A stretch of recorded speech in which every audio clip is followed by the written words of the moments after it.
আসসালামু আলাইকুম প্রিয় ছাত্রীরা, আমি রাবিয়া সিদ্দিকা, ব্যবস্থাপনা বিভাগ 2020-21 শিক্ষাবর্ষের একাদশ শ্রেণীর ছাত্রীদের আজকের এই ক্লাসে যারা আমার সাথে সংযুক্ত হয়েছে তাদের জানাই স্বাগত। আশা করি আজকের ক্লাসের জন্য তোমরা প্রস্তুত হয়ে আসছো। আমরা এর মধ্যে প্রায় 2টো ক্লাস শেষ করেছি। আজকে আমার তৃতীয় ক্লাস, আমাদের চ্যাপ্টারের তৃতীয় প্রশ্ন পড়ব, একেবারে শেষ যে চ্যাপ্টার। আমি বারবার বলছি তোমাদের, যারা কারণ প্রতিদিনই হয়তো নতুন কিছু স্টুডেন্ট আসছো ক্লাসে, যারা আগে 2টো ক্লাস করো নাই, এই জন্য আমি প্রতিদিন একটু পেছনের ক্লাস সম্পর্কে বলে তারপর ক্লাসটা শুরু করি। আমরা এরই মধ্যে এই চ্যাপ্টারে 2টো প্রশ্ন পড়েছি। প্রথম দিন নৈতিকতা কি, মূল্যবোধ কি, এর ধারণা, গুরুত্ব। দ্বিতীয় ক্লাসে পড়েছি ব্যবসায়ী সামাজিক দায়বদ্ধতা কি, দায় কি, সে সম্পর্কে। আর আজকে আমরা পড়ব পরিবেশ দূষণ ও এর প্রভাব। কোথায়? ব্যবসায়ী পরিবেশ দূষণ ও এর প্রভাব। আমাদের সারা বিশ্বে এখন একটা আলোচিত এবং অতি গুরুত্বপূর্ণ একটা দিক হচ্ছে পরিবেশ। পরিবেশ দূষণ হচ্ছে, আমাদের ওজোন স্তর কমছে, গ্রিন হাউস এফেক্ট নিয়ে অনেক কথাবার্তা আমরা প্রতিনিয়তই পেপারে দেখছি, পড়ছি, হ্যাঁ। এবং আন্তর্জাতিকভাবে প্রত্যেকটা দেশের যে প্রধানগণ এটা নিয়ে প্রায় আমরা দেখি কি সভা সমাবেশ করেন, কিভাবে এই দুর্যোগপূর্ণ দিকটা থেকে, এই সংকটপূর্ণ অবস্থা থেকে আমরা উতরে আসতে পারি। তাহলে আমরা যারা ব্যবসায়ী শিক্ষার ছাত্রী, যারা আমরা ব্যবসায় শিক্ষা পড়ছি এবং আমরা যারা অদূর ভবিষ্যতে ব্যবসায় করতে যাব, তাদের উপরে কিছু দায়ভার চলে আসছে এবং এই জন্যই আমরা এই বিষয়টা এখন করছি। তাহলে বর্তমান বিশ্বে আমি একটা কথা বলবো যে পরিবেশ দূষণের যে বিষয়টা আসছে সেটার জন্য কিন্তু ব্যবসায়ী মহলই বেশি দায়ী। আমাদের বিভিন্ন ব্যবসায়িক পরিবেশগুলোই আসলে দায়ী। আগেকার এক সময় যখন ব্যবসা প্রতিষ্ঠানগুলো এত বেশি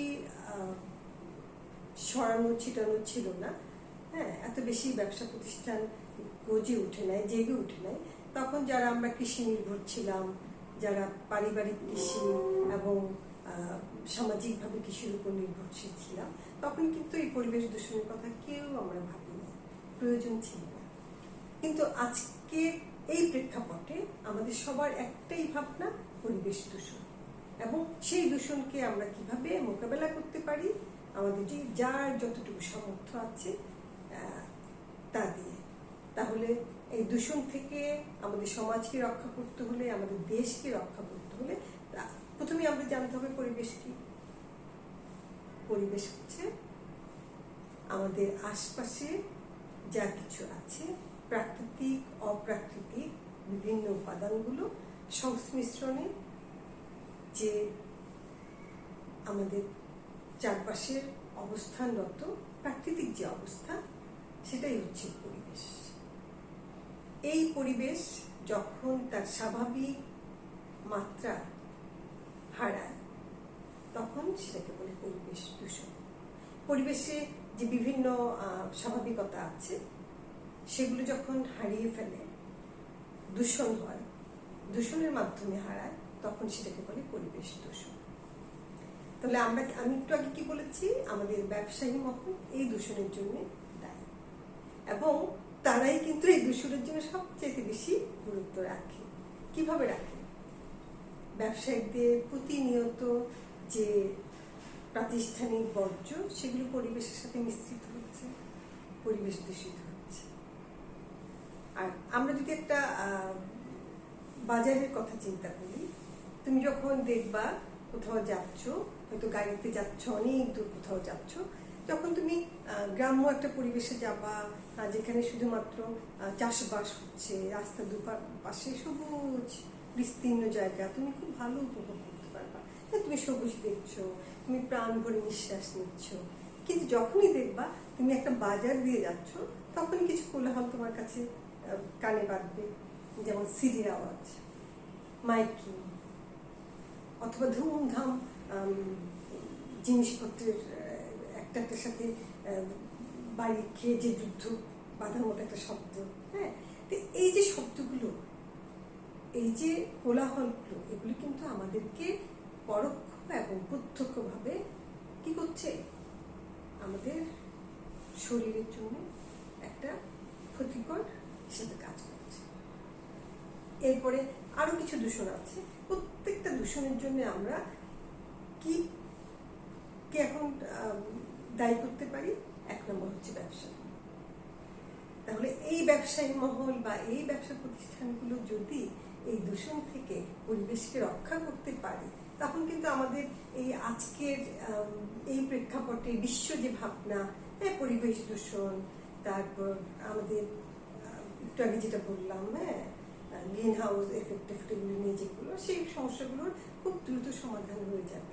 এই বড় বড় নেতা কর্মী, তারপরে যা কত সারা দুনিয়ার সব মন্ত্রী মিনিস্টার একসাথে হলেও কিছু করতে পারবে না যদি একেবারে নিচু লেভেল থেকে, ছোট স্তর থেকে আমরা যারা ব্যবসায়ীরা আছি তারা যদি চিন্তা করি, আমরা খুব সহজেই এটা সমাধান করতে পারব। তাহলে আমরা ব্যবসায়ী ছাত্রী শিক্ষার্থী হয়ে, আমি একজন শিক্ষক হয়ে তোমাদেরকে আজকে এই মুহূর্তে আমি এটাই শিক্ষা দেব যে আমাদের একদম উচ্চ মহল খুব বেশি কিছু করতে পারবে না যদি আমরা সচেতন না হই, আমরা ব্যবসায়ীরা সচেতন না হই। এই যে হাটের কথা বললাম, তুমি যখন বাজারে কোনো হাটের কাছে যাবা, তখন যে কোলাহলটুকু তুমি পাচ্ছ, কোলাহলটুকু তোমাকে দূষণ করছে, সেটার পাশাপাশি যখন তুমি সবুজ বিস্তীর্ণ জায়গা দিয়ে যাবো, তখন কিন্তু কোলাহলটুকু তোমাকে সেই কি করবে না, দূষণটা করবে না। এখন এটা ছোট্ট একটা গ্রাম্য হাটের কথা বললাম, এখন তুমি ঢাকা শহরে যাও, পুরো ঢাকা শহরই তো কি সেই দূষণ, বিভিন্ন ধরনের দূষণে দূষিত হচ্ছে। এখন আরো বেশি উন্নত কোনো জায়গায় যাও যেখানে বেশি কাজ হচ্ছে, অফিস আদালত ব্যবসা প্রতিষ্ঠান হকার, সব মিলিয়ে সেই দূষণেরই আমরা শিকার। আচ্ছা, তাহলে পরিবেশ কি আমরা জানলাম? পরিবেশ হচ্ছে আমাদের আশপাশে যা কিছু আছে সেগুলো হচ্ছে পরিবেশ। পরিবেশ দু ধরনের, একটা হচ্ছে প্রাকৃতিক পরিবেশ, একটা হচ্ছে অপ্রাকৃতিক পরিবেশ। প্রাকৃতিক পরিবেশ কোনটা? নির্মল লতা যেখানে আছে, যেখানে বায়ু, যেখানে মাটি, যেখানে আল্লাহর প্রদত্ত বিভিন্ন জিনিসগুলো, সেগুলো হচ্ছে প্রাকৃতিক পরিবেশ। ভূপ্রকৃতি, ভৌগোলিক সীমারেখার মধ্যে ভৌগোলিক অবস্থান থেকে আমরা যা পাচ্ছি সেটা হচ্ছে প্রাকৃতিক পরিবেশ। আর মানুষ সৃষ্ট যে পরিবেশগুলো সেগুলো হচ্ছে অপ্রাকৃতিক পরিবেশ। এই প্রাকৃতিক এবং অপ্রাকৃতিক পরিবেশ মিলেই আমাদের দূষণটা। তাহলে আমরা পরিবেশ কি জানলাম, দূষণ কি জানলাম? দূষণ হচ্ছে যখন প্রকৃতি তার স্বাভাবিকতা হারায় যে কোনো দূষণের মাধ্যমে, তখন সেটাকে পরিবেশ দূষণ বলে। আচ্ছা, এখন আমরা চলি যে পরিবেশ দূষণের যে প্রভাবগুলো, কিভাবে কি উপায়ে এই পরিবেশগুলো দূষিত হচ্ছে আমরা সেটা জানবো। আমি এর মধ্যে কিন্তু অনেককে দোষ দিয়ে দিয়েছি, অনেককে ভালো হতে বলেছি, সেটা আমার পড়ারই অংশ, না বলে উপায় নাই, আমাদের জানতে হবে, আমাদের শিখতে হবে। আমরা যদি বলি না ব্যবসায়ীদের কেন দোষ দেওয়া হচ্ছে, না আমরা দোষ দিচ্ছি না, আমরা বুঝতে চেষ্টা করছি কেন হচ্ছে এবং সেটা থেকে আমরা নিজেদেরকে কি ফিরিয়ে আনতে, উদ্ধার করতে আমাদের এই বলা এবং শেখা। তাহলে আসো আমরা এখন যাব পরিবেশের বিভিন্ন উপাদানগুলো কি এবং এটা কিভাবে দূষণকে প্রভাবিত করে। আসো 1 নম্বর আমরা যাই।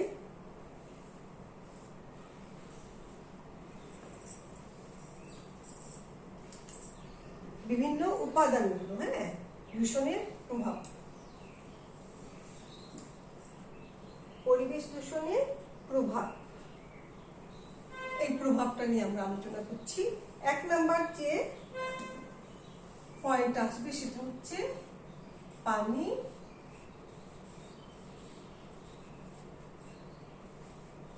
দূষণ ও এর প্রভাব। পানি দূষণ কি? প্রাকৃতিক যে পানি, খালে বিলে নদী, নালায় যে পানিটা আছে, সেই পানিটা যখন তার স্বাভাবিক মাত্রা হারিয়ে ফেলে, যে কোনো কিছু মিশ্রণের ফলে সেটাই হচ্ছে পানি দূষণ। এখন আগেকার দিনে কি পানি তার স্বাভাবিক মাত্রা হারিয়েছে? হারায়নি। কেন হারায়নি? নদীর সমুদ্র থেকে নদীতে পানি আসছে, সেই নদী থেকে খালে আসছে, খাল থেকে বিলে আসছে, পুকুরে আসছে, তখন পানি দূষণের কোনো কিছু মাথায় ছিল না। পানি দূষণ হচ্ছে সেটা আমরা ভাবিই নাই। কিন্তু এখন কিভাবে হচ্ছে পানি দূষণ?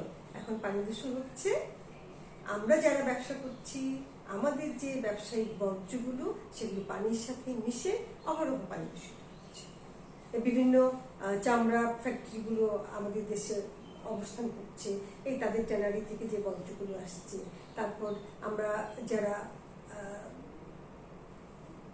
রাসায়নিক দ্রব্যের মাধ্যমে বিভিন্ন ব্যবসাগুলো করছি, হ্যাঁ, এবং সেই রাসায়নিক পদার্থগুলো আমরা পানির সাথে মিশ্রণ করছি, এবং কৃষি জমিতে আমরা অহরহ রাসায়নিক সার দিচ্ছি, এগুলোর মাধ্যমে পানি দূষণ হচ্ছে।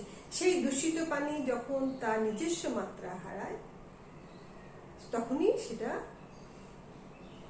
আমাদের স্বাভাবিক কাজে আর লাগে না, এবং আমরা সেটা স্বাভাবিক কাজ করে আমরা পানি অ্যালকালাইন বলে যে কথাটা আছে আমরা জানি, সেই পানিটা আর আমরা পাচ্ছি না। তা আমাদের কৃষি ক্ষেত্রে সেই পানিটা উপকার থেকে অপকার বেশি করছে। আমরা যারা সেটা ব্যবহার করছি আমাদের শরীরেও সেটা অপকার হচ্ছে। তাহলে এই পানি দূষণ থেকে এটার যে প্রভাব আমাদের সমাজে, সেটা অবশ্যই প্রত্যেককে মেনে নিতে হবে, এবং সেখান থেকে পুনরুদ্ধারের জন্য আমাদের চেষ্টা করে যেতে হবে। কাজের মাধ্যমে, ব্যবসায়ী সমাজের মাধ্যমে। এরপর যেটা আসছে সেটা হচ্ছে 2, মাটি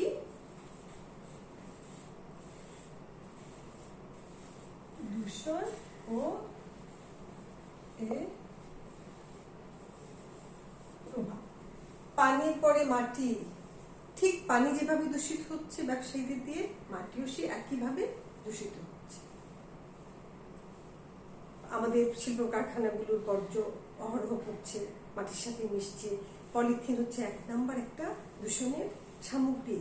আমরা জানি যে আজকাল উন্নত ব্যবসার জন্য ব্যবসায়ীরা যে তাদের প্যাকেটগুলো, হ্যাঁ, তাদের পণ্যগুলো বা রেডি পণ্যগুলোকে প্যাকেটজাতকরণ, বাজারজাতকরণের জন্য যে আশ্রয়টা নিচ্ছে, যে অবলম্বনটা নিচ্ছে, সেটা একটাই অবলম্বন হচ্ছে পলিথিন দ্বারা তৈরি প্যাকেট। এবং সেই প্যাকেটে যখন তারা বাজারজাতকরণ করছে, প্যাকেটের মাধ্যমে পণ্য প্যাকেটজাতকরণ করছে, তখন সেই প্যাকেটগুলো যখন আমাদের ব্যবহারের পরে আমরা ফেলছি, তখন আমাদের মাটিকে দূষিত করছে।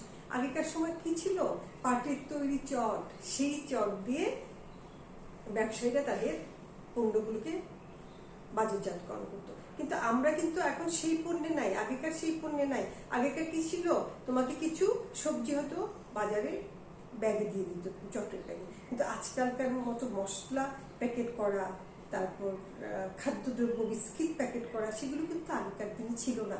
আগেকার দিনে মানুষ বাসায় তৈরি পণ্য সামগ্রী খেতেন। মশলা কখনো বাজার থেকে কিনে আনতে কেউ দেখিনি, আজ থেকে 50 বছর আগেও আমরা দেখিনি। তাহলে এই যে নতুন নতুন প্রযুক্তির আবিষ্কারে মানুষ যেভাবে পণ্যের উপর ডিপেন্ডেন্ট হয়ে যাচ্ছে, বাইরের পণ্যের উপর, এবং সেই প্রত্যেকটা পণ্যকে প্যাকেট করতে হলে পলিথিনের প্যাকেট তৈরি করতে হচ্ছে। তাহলে এই নির্ভরশীলতা থেকে আমরা ভালো মানের পণ্য পাওয়ার জন্যে যে পলিথিনের উপর নির্ভরশীল হলাম, সেই পলিথিন আমাদের মাটিকে প্রচুর পরিমাণে দূষণ করছে, এবং সেই দূষণ থেকেই মাটি দূষণ। আর এছাড়া আমি আরো কিছু বললাম যে কারখানার বিভিন্ন বর্জ্যগুলো, এবং এই আমরা যারা সার তৈরি করছি সেগুলো ব্যবহার করে করে মাটিকে দূষণ করছি। তাহলে এর প্রভাবে কি হচ্ছে? আমাদের সাধারণ জনগণ আমরা আমাদের শারীরিকভাবে ক্ষতিগ্রস্ত হচ্ছি, এবং পরবর্তী উৎপাদনে এগুলো ব্যাহত হচ্ছে।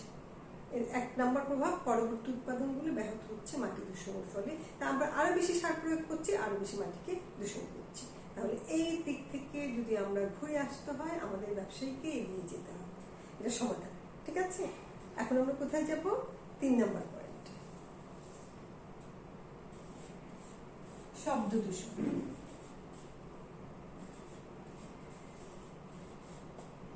ও এর প্রভাব। আমি সাথে কিন্তু সমাধানটাও তোমাদেরকে আলোচনা করছি, তাই না? শব্দ কিভাবে দূষিত হচ্ছে। একটু আগে যে বললাম গ্রামের হাটে যাও, দেখবে কি মাইকিং এর পর মাইকিং, হ্যাঁ সেই মাইকিং, তারপরে তোমার পণ্য সম্পর্কে যে প্রসার হচ্ছে, হ্যাঁ তোমাকে সারাক্ষণ পর্যন্ত রেডিও টিভির মাধ্যমে আমরা পণ্যের প্রসার দেখতে পাচ্ছি। হ্যাঁ এগুলো প্রত্যেকটাই কিন্তু শব্দকে দূষণ করছে। গাড়ির যে হর্নগুলো, হ্যাঁ এগুলো আমরা শুধু বাজারের দোষ দিব না, ব্যবসায়ীদের দোষ দিব না। ব্যবসা প্রতিষ্ঠান শিল্প যত বেশি উন্নত হচ্ছে, আমাদের যোগাযোগ ব্যবস্থায় তাদেরই পণ্য আনা নেওয়ার জন্য আমাদের কি কাজ করছে, তাদের পরিবহনগুলো কাজ করছে। এই যে আমরা দেখি সাধারণ পরিবহন শুধু ট্রাকে ট্রাকে মাল নিচ্ছে, এবং এটা আমাদের সাধারণ যে রোড ঘাটগুলোকে যেভাবে ওরা জ্যাম বাঁধাচ্ছে, আমি এক কথা বলবো, সাথে সাথে আমাদের স্বাভাবিক জীবনযাত্রাকে ব্যাহত করছে। তাহলে এর মাধ্যমে শব্দ দূষণ হচ্ছে। শব্দ দূষণে আমরা যারা সাধারণ মানুষ, তাদের স্মৃতিশক্তিতে প্রভাব পড়ছে, তাদের কান, তাদের চোখ এবং ছোট বাচ্চাদের এটা দ্বারা প্রভাবিত হচ্ছে। তাহলে এর সমাধান কি? সেই ব্যবসায়ী সমাজকে এগিয়ে আসতে হবে। ঠিক আছে, এরপরে আসছি পানি, মাটি, শব্দ, আর এরপর যেটা হচ্ছে সেটা আমরা বলবো বায়ু দূষণ। বায়ু দূষণ ও এর প্রভাব। বায়ু দূষণের একমাত্র কারণ হচ্ছে আমাদের কারখানার যে ধোঁয়াগুলো বর্জ্য হিসাবে বায়ুর সাথে মিশছে, গাড়ি ঘোড়ার যে কালো ধোঁয়াগুলো মিশছে, হ্যাঁ এগুলো সবগুলো বায়ুকে দূষণ করছে। এবং এই বায়ু দূষণে আমরা যারা সাধারণ মানুষ তারা সবাই ভুক্তভোগী। আমাদের ফুসফুসে সমস্যা হচ্ছে, আমাদের স্কিনে প্রবলেম হচ্ছে, এবং সর্বোপরি একটা অসুখ থেকে আরেকটা অসুখে সবাই জড়িয়ে যাচ্ছে। তাহলে আমাদের ব্যবসায়ী মহলকে সচেতন হতে হবে এই দূষণগুলো থেকে পরিবেশকে রক্ষার জন্য। এবং যখনই আমরা দূষণ মুক্ত করতে পারবো, তখন আমাদের ব্যবসার পাশাপাশি আমাদের স্বাভাবিক জীবনযাত্রা মানও একই পর্যায়ে থাকবে। আমি উন্নত বলবো না, রক্ষা পাবে। আমি এর আগে একটা কথা বলেছি না, যে পুরো বিশ্ববাসী একত্রিত হলেও কিছুই হবে না যদি আমরা ব্যবসায়ী সমাজ সচেতন না হয়। পুরো বিশ্বের সব মন্ত্রী, প্রধানমন্ত্রী বা দেশ নেত্রী সবাই একসাথে হলেও কিচ্ছু করতে পারবে না যদি আমরা ব্যবসায়ীরা সচেতন না হই। তাহলে আমরা আজকে যেটা করলাম সেটা করলাম কি, পরিবেশ দূষণ ও প্রভাব কোথায়? ব্যবসায়ী সমাজ মাধ্যমে আমাদের সমাজ, দেশ এবং আন্তর্জাতিক অঙ্গনে যে পরিবেশটা দূষিত হচ্ছে, সেই পরিবেশকে রক্ষা করার দায়িত্ব আমাদের।